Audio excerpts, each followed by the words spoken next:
Yan, magluluto ako ng ginataang adobong sitaw na may gata.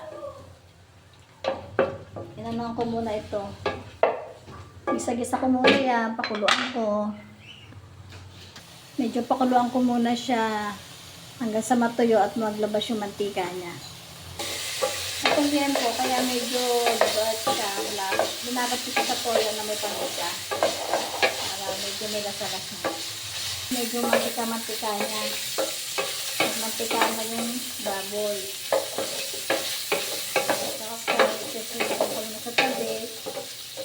At magigisa tayo ng bawang.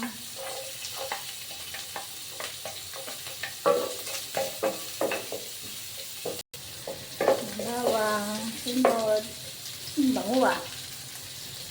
Natin sibuyas. Ano natin yung sili. Ang siling green, tinatanggal ko ang buto niyan. Kung napapansin niyo rin yung kamatis ko, walang buto. Hindi ako talaga naglalagay ng buto. Tinatanggal ko yung buto ng kamatis. Tama na natin. Siya.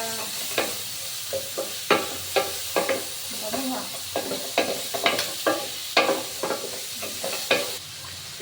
Tapos, isa ko muna itong sitaw para medyo mag-kintab-kintab siya.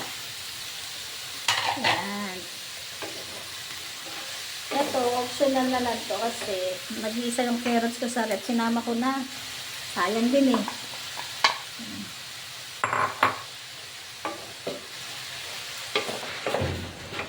Ang maganda rin yung color niya, oh. Meron siyang orange, may green. Yan. Ano ko lang to, ano ko lang sa mantika. Tatanggalin ko rin. Kasi papakulo ako ng gata.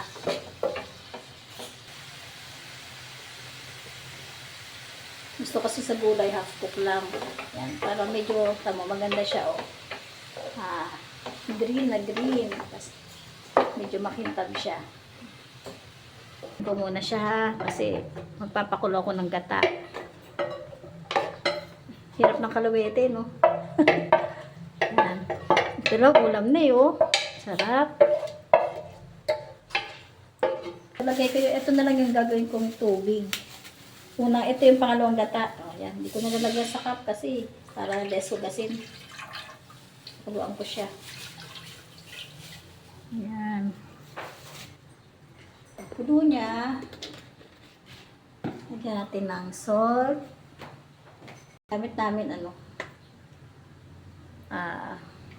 Himalayan salt. Ganda raw to eh. Yan. Pink na pink. Lagyan lang natin ng pork naman to. 4 cubes. Kahit paano pampalasa. Yan. Tapos lagyan natin ng seasoning.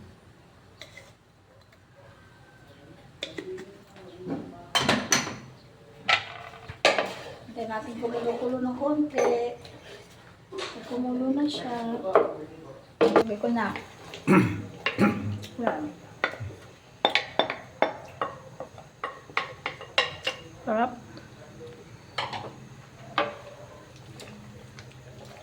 Konting kulo na lang to, isang kulo. Tapos, ako lalagay naman yung pinaka-kasang gata. Kulin ko muna. Saan takip ko? Takapin natin. Yan. Yan. Kulo na siya. Lagyan ng aking Tapos lagyan ko. Lagay ko na yung pinaka-kakang gata. Ayan.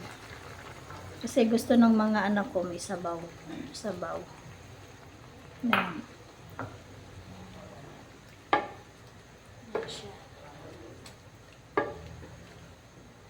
Medyo patuin ko ng konti. Tikman natin. Sarap. Okay, maya ulit. Takpan na natin. Oh, ayan na, kulo na. Papatayin ko ito. Okay na siya. Tapos ang gulay, oh, di ba? Hindi siya lusaw, ay. Hindi siya lusaw. Medyo naparami tubig ko, pero okay lang yan kasi Gusto rin nila rito may sabaw naman. Lagi kasi daw tuyo ang ulam ko. Yung niluluto ko. Yan, sarap na.